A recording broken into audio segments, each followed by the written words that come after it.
नमस्कार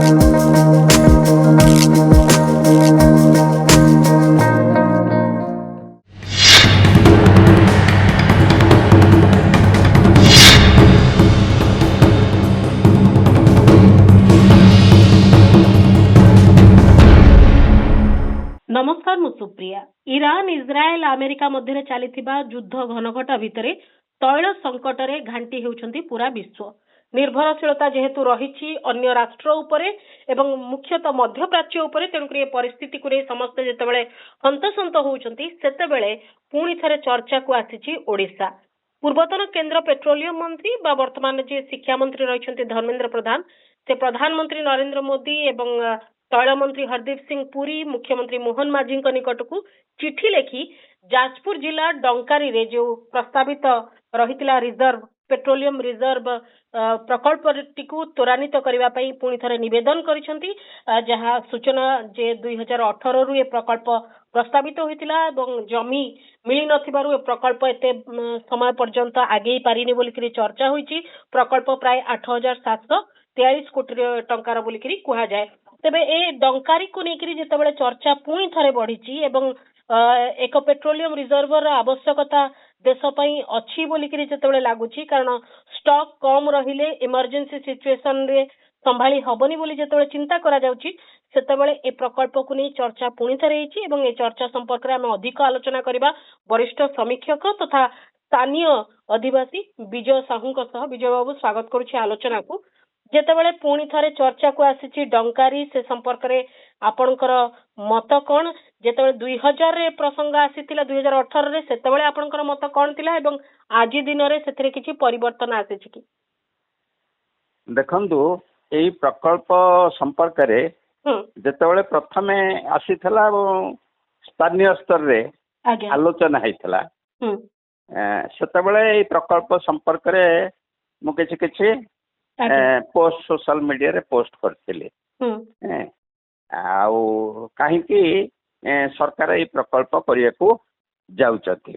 अच्छा, कहीं ना आगुरु जो रिजर्वर तैल रिजर्वर दुईटी जगह रे हेतला, सेटा गवर्नमेंट सेक्टर रे हेतला, माने भारतीय माने इंडियन ऑयल कॉर्पोरेशन द्वारा हेतला, गोटे सब्सिडियरी माने कंपनी तैयारी करी सरकार करथिले। कारण जेतबेले पूर्व युद्ध होइतला 1993 रे बोधे सेतबेले चंद्रशेखर की वीपी सिंह सरकार यही समयटा सेतबेले आमर कौन सी जो रिजर्व व्यवस्था नथिला, अंडरग्राउंड रिजर्व व्यवस्था नथिला, सब ओवरहेड स्टील टांकी थिला। एटा मु पिला दिन भी देखिछि, कटक रे जळे कमलाकांत विद्यापीठ रे पढुथली भी ए सब टांकी देखिछि, विभिन्न कंपनी टांकी।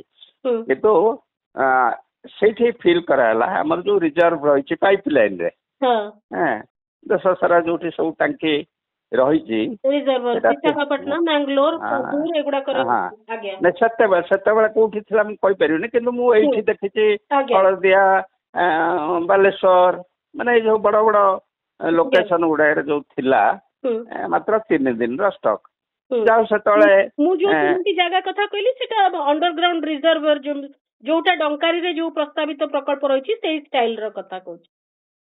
सेतेबेले नथिला, हेतले सब ओवरहेड थिला, सेही युद्धा बेले ओवरहेड थिला। किंतु जेहेतु सेतेबेले विकल्प भाव आमे से तेलटा को किणिले, सेतेबेले सुना बंधा होइथला, बंधा पड़ीथला, से चर्चा आपण जानिथिबे, बहुत प्राय डबल प्राइस देकरी हमको किनिया पड़ला। तेणु सेतेबेले 1998 रु चिंता हलानी जे गोटा सरकार रिजर्वर करिवे एवं एटा ओवरहेड रे बेसी करी हबनी, कारण प्राकृतिक विपर्यय अछि, तापर एटा गोटा कोस्ट जोन रे हबो ना, कारण एटा तो जेकोसी जाय रिजर्व हबनी, कोस्ट जोन रे हबो, जहाज रे आसीबो।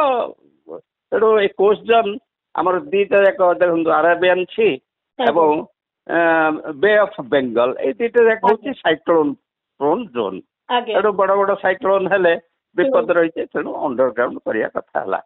ତେଣୁ ଆମର ଯୋଉ ବାଙ୍ଗାଲୋରରେ ଦୁଇଟି ବାଙ୍ଗାଲୋର ଏବଂ ପୁଡୁକି ନା ପୁଡୁକା ଦୁଇଟି ହଁ ଟୋଟାଲ ଯୋଉ ରିଜର୍ଭ 5 କେତେ ମିଲିୟନ ମେଟ୍ରିକ ଟନ ର ପ୍ରୋଭିଜନ ରହିଛି, କେତେ ଷ୍ଟକ୍ ରହିଛି ଭିନ୍ନ ଭିନ୍ନ ତଥ୍ୟ ହଉଛି, ସେତିକିରେ ହବନି।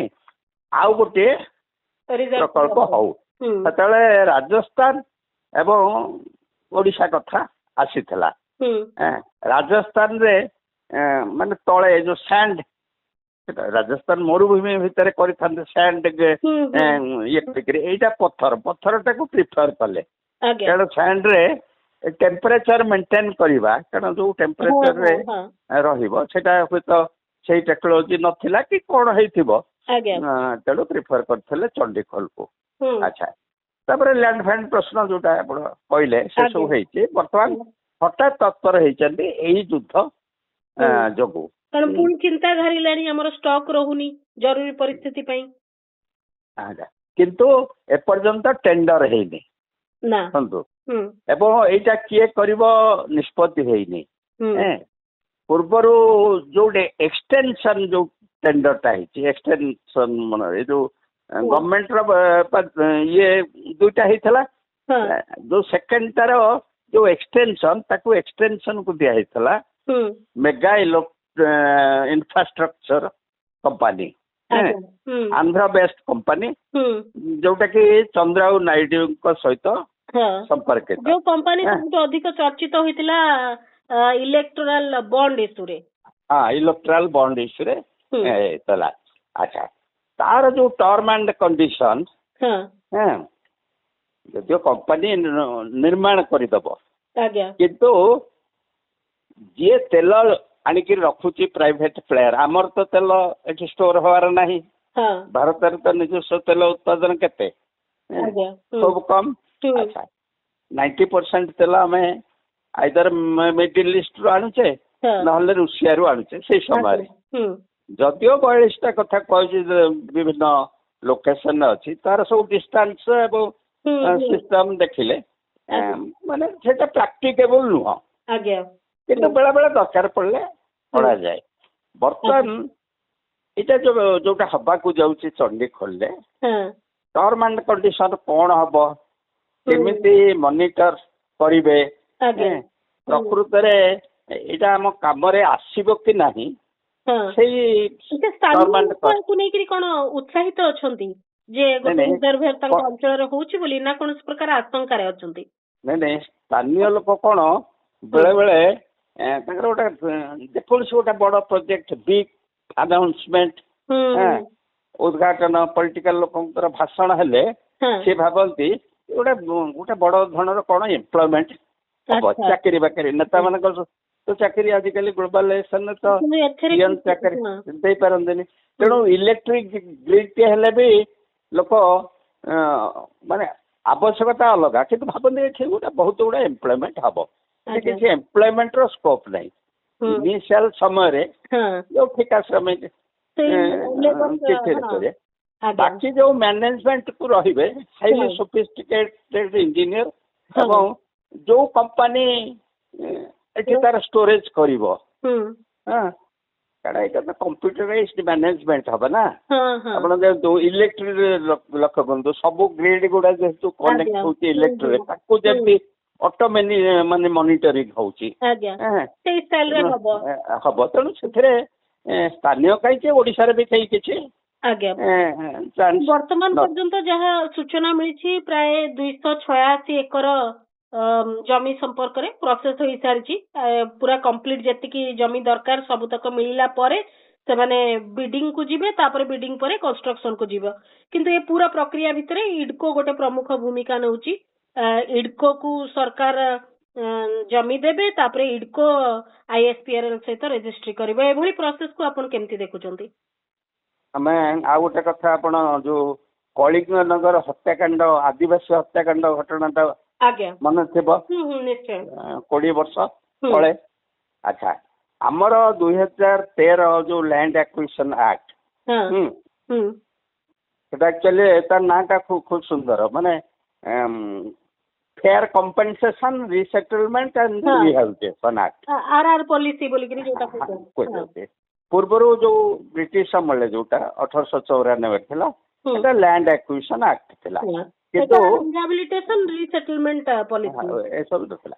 ଆଚ୍ଛା, ଲ୍ୟାଣ୍ଡ ତ ଗୋଟେ ଜାଗାରେ ଧରନ୍ତୁ 600 ଏକର, ଆମେ ଧରି ନେବା 600 ଏକର ଯାହାର ବି ଥିବ, ଇଣ୍ଡିଭିଜୁଆଲ ତ କାହାର ନଥିବ, ଗଭର୍ଣ୍ଣମେଣ୍ଟର ବି ନଥିବ। 600 ଏକର ଗୋଟେ ବ୍ଲକରେ ଏବଂ ନିର୍ଦ୍ଦିଷ୍ଟ ଷ୍ଟୋନ ପାହାଡ ନଥିବ, ତା ଦେହରେ କିଛି ଜଙ୍ଗଲ କିସମ ଥିବ, ପରିବେଶ ପ୍ରୋବ୍ଲେମ ଥିବ, ଏବଂ ପାଖାପାଖି ଗାଁ ଥିବେ। ତେଣୁ ଆକୁ ମନିଟର କରିବା ପାଇଁ ଇଡକୋ ପଥଟାକୁ ଧରିଛନ୍ତି। ଏଇଟା ବିଶେଷ କରି ଆରମ୍ଭ ହେଇଛି ଆପଣ ଯୋଉ ପାରାଦୀପ ଘଟଣାରୁ, ବୁଝିପାରିଲେ କି? ଘଟଣା ପରେ ସେ ଗୋଟିଏ ସଂସ୍ଥା, ଗଭର୍ଣ୍ଣମେଣ୍ଟର ଗୋଟେ ସଂସ୍ଥାକୁ ଦେଇଦବା,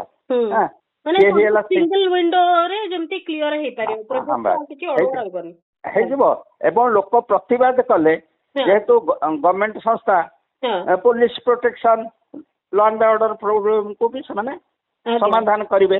ଏଠି ଆକ୍ଚୁଆଲି ଦଲାଲି, ମାନେ ଗଭର୍ଣ୍ଣମେଣ୍ଟର ମାନେ ଦଲାଲ ଭାବରେ, ଏଜେଣ୍ଟ ଭାବରେ ଇଡକୋକୁ ସୃଷ୍ଟି କରାଯାଇଛି, କୌଣସି ଭଲ ଉଦ୍ଦେଶ୍ୟରେ ସୃଷ୍ଟି କରାଯାଇଛି। ତ ଆପଣ ଡାଉଟଫୁଲ ଅଛନ୍ତି ଯେ ଏଇ ଯୋଉ ଏତେ ଟଙ୍କାର ଜମି ଯୋଉ ସେ ମୂଲ୍ୟ ବାବଦରେ ସରକାର କିଛି ଅର୍ଥ ପାଇବେ କି ନାହିଁ ତାକୁ ନେଇ ଡାଉଟଫୁଲ ଅଛନ୍ତି ଆପଣ? ନାଇଁ, ଯଦି ଆମେ ସେଇ ପ୍ରୋଜେକ୍ଟଟା ଦେଖିବା ଏକ୍ସଟେନସନ ପାର୍ଟ ଯୋଉଟା ମେଗା ଇନଫ୍ରାଷ୍ଟ୍ରକ୍ଚର ଦେଇଛନ୍ତି, ଏଟା ଫ୍ରି ଅଫ କଷ୍ଟ ଦେଇଛନ୍ତି, ଏବଂ ଖାଲି ଫ୍ରି ଅଫ କଷ୍ଟ ଦେଇନାହାନ୍ତି।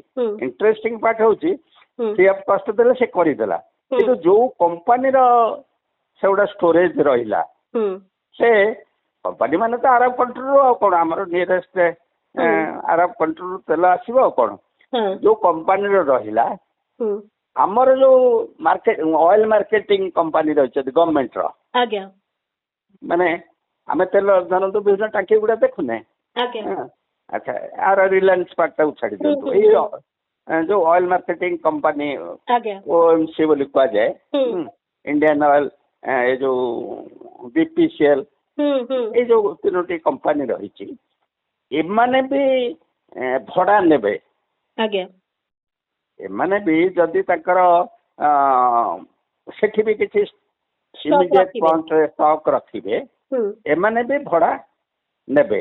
ଆଚ୍ଛା, ତେଣୁ ଯିଏ ଆର ଟେଣ୍ଡରରେ ଯିଏ ନେଲା ଫାଇନାଲ ଅଥରିଟି ଷ୍ଟୋରେଜ ପାଇଁ, ତାଠୁ ଏମାନେ ଟେଣ୍ଡର ମାନେ ଭଡା ନେବେ, ଏବଂ ସେଇ ଭଡା ଲଙ୍ଗ ଟର୍ମରେ, ମାନେ ଏଇ ଯୋଉ 5 ବର୍ଷିଆ 3 ବର୍ଷିଆ ନୁହଁ, ଚଣ୍ଡିଖୋଲ ଯାହା ଦେଖୁଛନ୍ତି ସମୟ ପର୍ଯ୍ୟନ୍ତ ଗୋଟେ ଦୀର୍ଘକାଳୀନ ହବ ନିଶ୍ଚିନ୍ତ ଭାବରେ।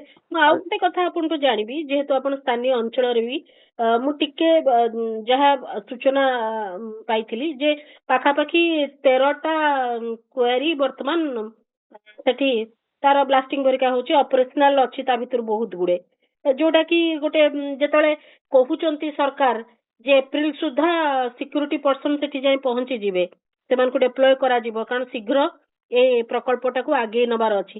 ତା ପୂର୍ବରୁ ଏ ବ୍ଲାଷ୍ଟିଂ କ୍ଲାଷ୍ଟିଂ ଏସବୁ ବନ୍ଦ ହବା ଦରକାର, କାରଣ ଅଣ୍ଡରଗ୍ରାଉଣ୍ଡ ପ୍ରୋଜେକ୍ଟ ପାଇଁ କ୍ଷତି କରିବ, ତାର ଯୋଉ ବେସ୍ ଦରକାର ସେ ବେସ୍ ଟା ନଷ୍ଟ ହବ।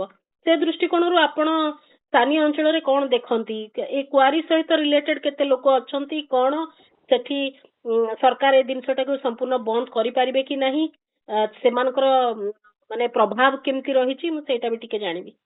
ଦେଖନ୍ତୁ, ଏଇ ଯୋଉ ଏଠି ପ୍ରାୟ ଆପଣ ଯଦି ଏଇ ଅଞ୍ଚଳକୁ ଆସିଥିବେ, ଚଣ୍ଡିଖୋଲ ମାନେ NH ରେ ଡୁବୁରି ଆଡକୁ ଗଲା ବେଳକୁ, ମାନେ ମହାବିନାୟକ ମାନେ ମେନ୍ ରୋଡକୁ ଆସନ୍ତୁ, ଚଣ୍ଡିଖୋଲ ଡାକବଗଳା ପରେ ପରେ ସବୁ କ୍ରସର ଆରମ୍ଭ ହେଇଯାଇଥିଲା। ବର୍ତ୍ତମାନ ବହୁତ କ୍ରସର ବନ୍ଦ, ପ୍ରାୟ ହିସାବ କଲେ ଛୋଟ ବଡ 300 350 କ୍ରସର ଏଇ ଅଞ୍ଚଳରେ ସୃଷ୍ଟି ହେଇଥିଲା। ମୁଁ କେନ୍ଦୁଝର ପାର୍ଟ ବା ବ୍ରାହ୍ମଣୀ ବ୍ରିଜ ପରେ ମୁଁ କହୁନି, ବ୍ରାହ୍ମଣୀ ବ୍ରିଜ ପୂର୍ବରୁ ହେଇଥିଲା।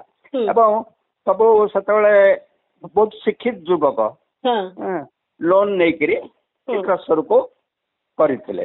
ତା ଦେହରୁ ବହୁତ ବନ୍ଦ ହେଇଗଲାଣି। ତାର କାରଣ ହଉଛି ପରବର୍ତ୍ତୀ ସମୟରେ ଯୋଉ ନ୍ୟାସନାଲ ହାଇୱେ ବ୍ରଡନିଂ ଆରମ୍ଭ ହେଲା, ସେଥିପାଇଁ सब मेगा क्रसर किछि पकेइले जार प्रोडक्शन माने बहुत बेसी माने घंटारे 100 ट्रक प्रोडक्शन माने करि परिबे सेति बहुत छोट क्रसर बंद हो जाइए बा से आउ कौटी दे पकई बिकी दे गला तेणु बर्तमान भी जी क्रसर अच्छी एवं पाखापाखि जो छोट छोट क्रसर अच्छी र मटेरियल से आणुले आउ तो से छोट क्रसर आउ 50 कि 40 किलोमीटर दूर आणिक कमर्शियल भाइबल हेनी बड़ बड़ जो किसी मेगा क्रसर भी चलो यहाँ जना नहीं के चलो कि टोटाल बंद करदे डिस्टेंस रे क्रसर अच्छी बर्तमान बीजेपी नियंत्रण रे अच्छी अच्छा तेणु तार र मटेरियल कौटी पाइबे बाकी कौन होता जेहेतु यहाँ हूँ जानतु किसी आदिवासी लोक अच्छा आदिवासी बसती भी थिला बाहर आसिक रोते किसी किसी हाथ में बाड़े मानुआली भी छोट छोट सप्लाई भी से करुले तेणु यही डायरेक्ट इनडायरेक्ट एम्प्लॉयमेंट जदि हिसाब कराए 2.5 लाख 3 लाख लोक एम्प्लॉयमेंट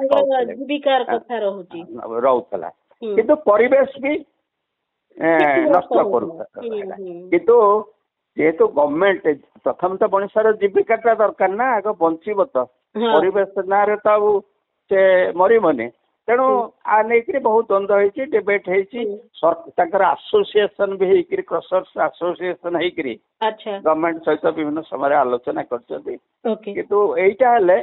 मोटामोटी से चैप्टर टा बंद हो एम रिसेटलमेंट कौटी हम जो मैंने लोन नहीं डिफल्टर रही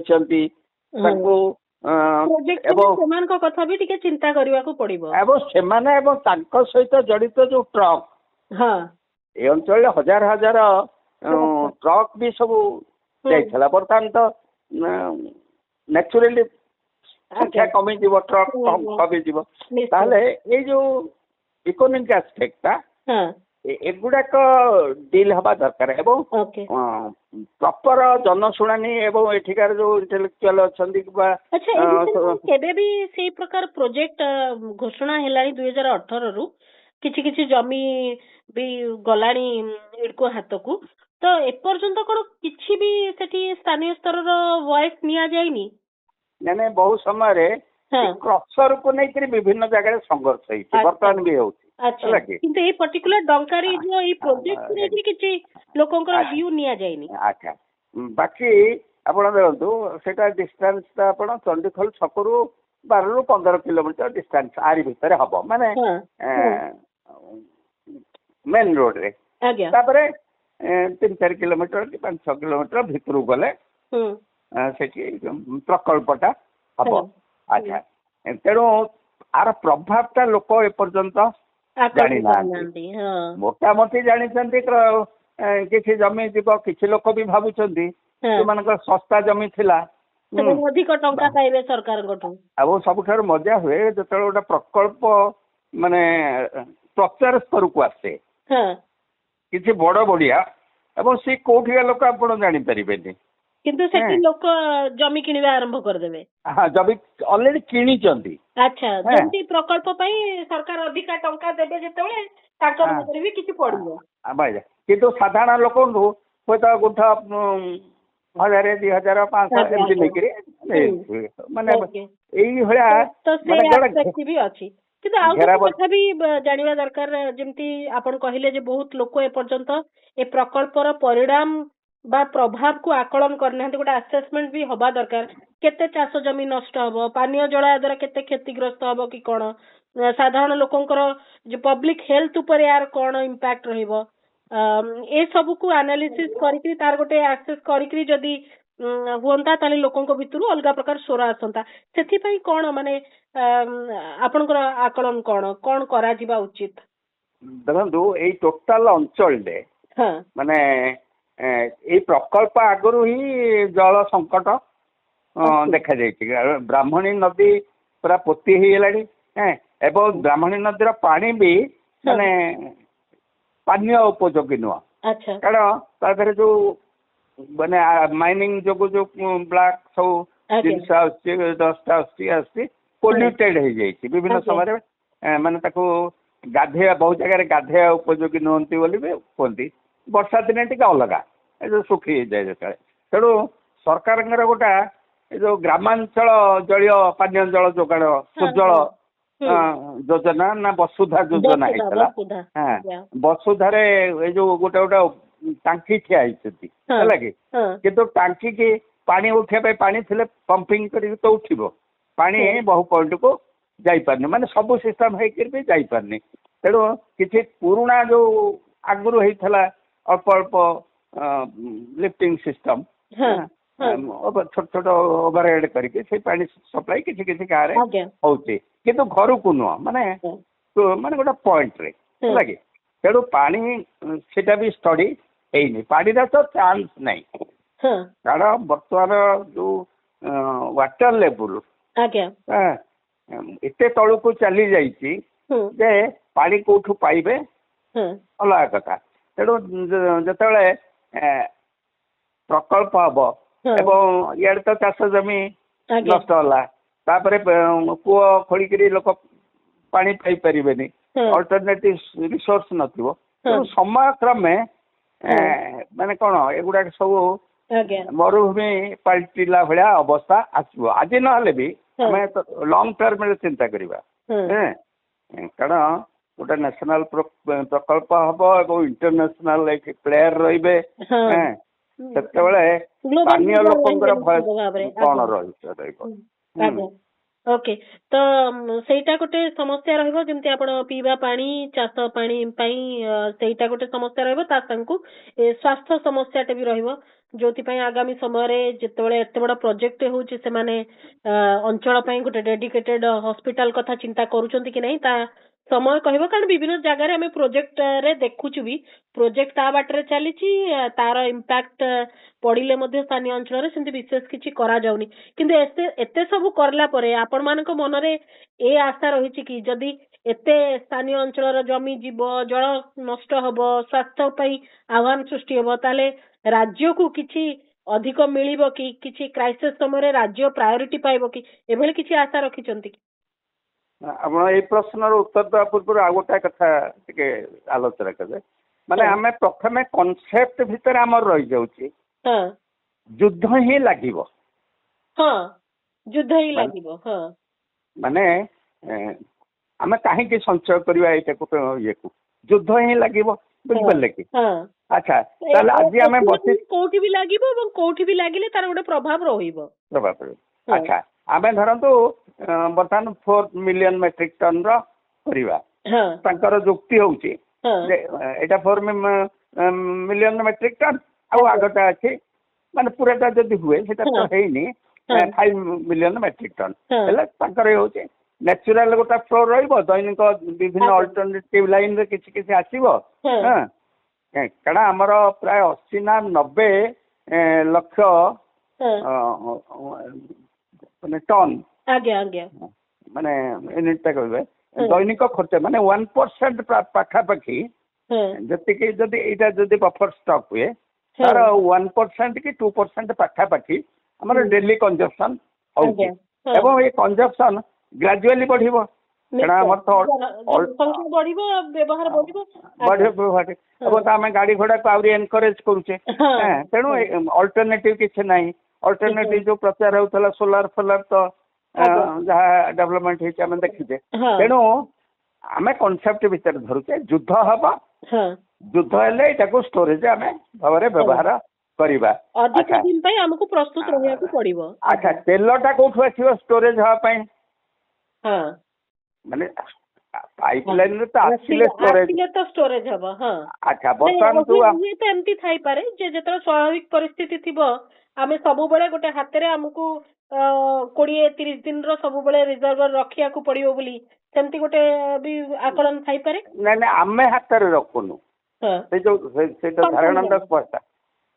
ଧରନ୍ତୁ ଆରବର ଗୋଟେ କମ୍ପାନୀ ତାର ତେଲଟା ଏଠି ରହିଛି, ବା ଆରବ ହେଲା ଉପର ମୁଖା American company operating in Arab region ହେଲା କି ରଷିଆର କୋଉ କମ୍ପାନୀ सरकारी कंपनी ना किंतु सेठिकार पेट्रोल डॉलर माने वर्ल्ड वाइड तो बर्तमान प्राइवेट प्लेयर मानकर मेन ये ना गोटे प्रकार होची जे आम घरे गोटे अलमारी अछि अलमारी भितरे संपत्ति अछि अलमारी भी हमर नुहे संपत्ति भी हमर नुहे हमर नुह तेणु जदि मोर दरकार हैला आपण कथा जाई अलमारीटा खोलिया को से देले तो बुझ पले कि सी भी किवा दरकार अच्छा से माने कारण नॉर्मली तार जो मेंटेनेंस पाई वर्ष को प्राय 300-400 कोटी टंका खर्च हो मेंटेनेंस तार जो स्टाफ तांकर विजिट अच्छा से जो तार खर्च अच्छी ना ना तेणु सी जिते बिकिबे जमती गोदाम रे आलू गोदाम रे जी आलू रखुची आम आलू संकट बेले कहूने गोदाम प्राइस तो 3 टंका तुम कहीं बिकुच 10 टंका सी आम हिसाब दे दौना ये पचि जाऊँगी सड़ी जाऊँगी ये जगुच्च ट्रक यही सब केमती तेणु से निष्पत्ति निर्भर कर किए बिकिबे कि नहीं अच्छा जदिओ तादर गोटे क्लज रुए माने फास्ट ऑप्शन रहिबो एक्सरसाइज करवा केंद्र सरकार सेटा निर्भर करुच्ची केंद्र सरकार से धरत आज स्थित आम के डोमिनेट कर निष्पत्ति की मना कला आम कौन संघर्ष केते नेगोशिएशन कैपेसिटी रहइबो तार ऊपर निर्भर करे तेणु सेगुड़ाक आज आम जानी परिबानी जतले ऑपरेशनल हबो संकट आसीबो से समय कूटनैतिक परिस्थिति ग्लोबल ऑर्डर सूचना दबो तार ऊपर निर्भर करिवो आज्ञा सेतबे कोन भारतीय कंपनी मानकर भूमिका सेतबे कोन रहिबो सेमान को मिलिबो एई भारतीय कंपनी हेतळु थिबे कि नै चिंता करतु सत्ताटा अछि सेतळु को सेटा थिबे कि नै आउ के कोऑपरेट करूथिबो देखा कथा अमेरिका भली कंपनी अमेरिका भली राष्ट्र तार केमती प्रभाव रहिबो ए प्रोजेक्ट नहीं ताको माने इंडियन प्लेयर रहिबे आजिकल सब जॉइंट से माने इंडिपेंडेंट जॉइंट स्टॉक कंपनी आउ जॉइंट स्टॉक कंपनी माने ग्लोबल रिच जो मानकर अछि एबो सेति करे जो मानकर एक्सपोजर अछि एई अदानी अंबानी तो कोन आज्ञा जेहेतु समय हेलानी आमे आउ गोटे प्रसंग को नेकरी चर्चा भी करबा जेहेतु अंचल गुड़िक बात्या प्रवण अंचल से समय जेतले ए पाइपलाइन रे जेतले आसीबो जीवा आसीबा करिवो इनफ्लो आउटफ्लो बेलकू तो जेतले एमती किछि हमर जेतले प्राकृतिक विपर्ययर समय तार गोटे प्रभाव पड़िबो कि स्थानीय अंचल तादर क्षतिग्रस्त हबो कि मु वर्ल्ड टाइप जो प्रकल्प माने पहाड़ माने स्टोन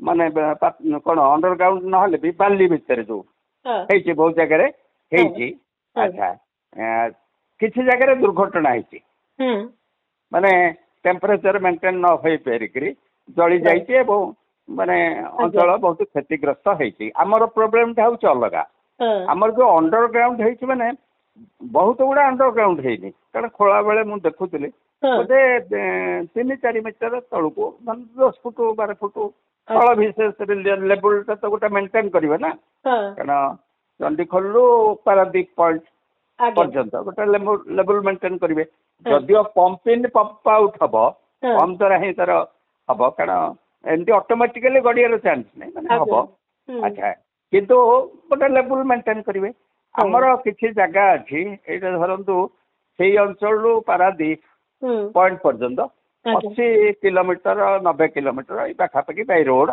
हम अच्छा यहाँ बात्यांचल एवं बन्यांचल भी एवं बन्यांचल बन्या बेले बहु अंचल वाश आउट हवा अतीत देखा विशेषकर 1982 जो दलई घाई भांगी पूरा यही जोन में बहुत जगह बड़ बड़ सब ब्रिजेस पूरा जोगाजोग विच्छिन्न हो जिवो अंचल सब कट नहीं सी जो भासी जीव माने बड़ बड़ घाई हम ये जो गुड़िक 8-10 फुट तले अच्छी सेगुड़ाकर किसी क्षति हेनी तो एवं भासीगला माने धरतु कौटी डैमेज हेले से जो तेल तो रही ना हुए तो सर जो कथा जो आशंकाटी आपण करूचंती विशाखापट्टनम रे अच्छी ऑलरेडी मैंगलोर रे अच्छी तो किछि तार भी एक्सपीरियंस काम दब जतले पुनी प्रोजेक्ट करिवे डेफिनेटली से माने आउ टिके चिंता करिवे जो अंचल रे करूचंती तार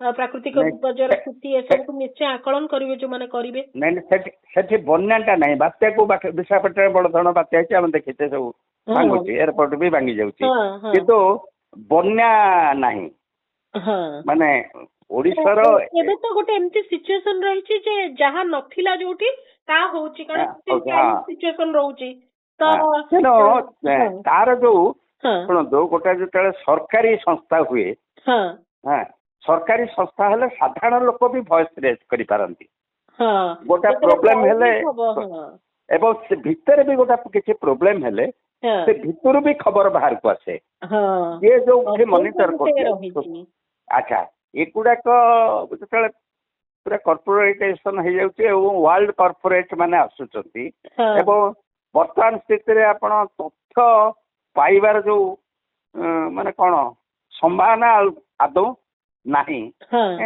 जो तथ्य माने जति कि से लोक जणया कथा जणेबे आनेकरी चर्चा भी होनी माने धरंतु गोटे नेशनल इमरजेंसी पई गोटे प्रोजेक्ट हबो आ ऊपर चर्चा तो हबनी वन साइड मन की बात हम अच्छा तेणु यही स्थिति रे जदि माने आमे जेतले करूचे गोटे प्रोजेक्ट 8,300 केते 700 कोटी अच्छा ओरिजिनल जेतले प्रपोजल हेइतला 5,000 केते कोटी थिला ये 8,000 को आसिला प्रोजेक्ट सरिला बेलको कहते 1932 मसीहा सुधा माने एटा कंप्लीट हबो हम प्रोजेक्ट केबे सेमती हुएनी बुझिपारे कि प्रोजेक्ट हेले भी निर्भर कर पुणी तेल आसवा से परिस्थिति नहीं कारण यहाँ जनक हाथ में नुह गोटे स्थानीय माने भारत सरकार हाथ में नहीं कंस्ट्रक्शन विभिन्न पार्ट रो जो कंस्ट्रक्शन नहीं थे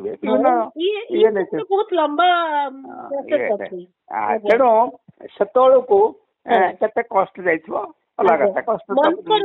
सर मनेकर कौन भी परिस्थिति हो जहाँ भी हो प्रकल्पटी हो गला स्थानीय अंचल दृष्टिकोण एवं ओडिशार गोटे सामग्रिक माने सुरक्षा दृष्टिकोण आपण देखुचंती वर्तमान जतरे मध्य प्राच्यर युद्ध चलची वेस्ट एशियार युद्ध रे समस्त समस्तंकर संसाधन को टार्गेट करूचंती केमिति समस्ते क्षतिग्रस्त हेबे सेटा सबु राष्ट्रर जो युद्ध प्रवण राष्ट्र से मानकर मनोवृत्ति सेया रहुची सेही दृष्टिकोणरू ए अंचल प्रति भी विपद बढ़ी जाई पारे की एंदो मैं मो व्यक्तिगत भाव में टोटाल भी अब युवक अवस्था 1965-71 दीटा युद्ध माने संपर्क में जानी एवं सेतेबेले जरा 65टा ग्रामांचल गाँव रोते रहतु किंतु अंधार हो जाऊला किंतु सेतेबेले जो मोटरसाइकेल जाऊला जो कला माने जो हेडलाइट नहीं तदर ऊपर गुड़ाक कला